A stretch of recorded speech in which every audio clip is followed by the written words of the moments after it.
Hey everyone, welcome to Tech Excellence 360. Ever wondered what happens to all the stuff you do online? Like when you like a photo, comment on a video, or just browse your favorite website?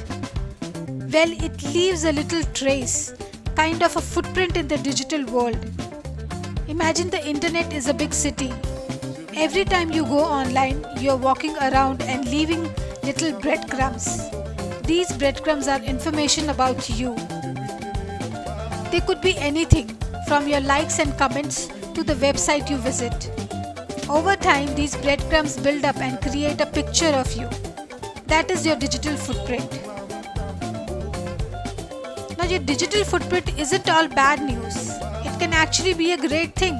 It can help you build a strong online presence.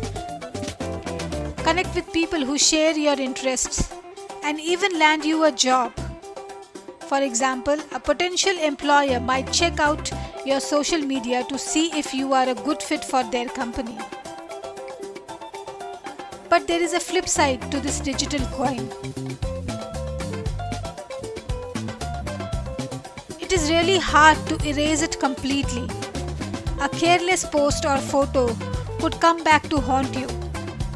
Employers, colleagues, and even strangers can see your online activities.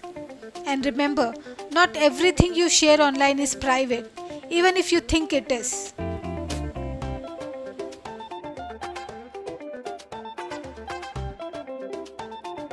So how you can protect yourself?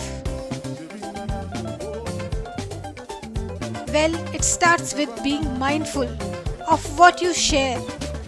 Think before you post. Adjust your privacy setting on social media. And regularly check what information is out there about you.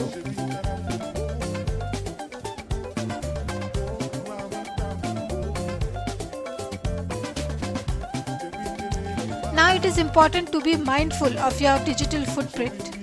Because just like in the real world, people can see your footprints and learn things about you.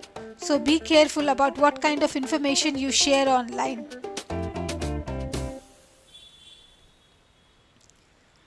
That's it for today. Do you want to learn more about how to protect your digital footprints? Let me know in the comment below. And don't forget to like, share and subscribe for more awesome tips. Thank you.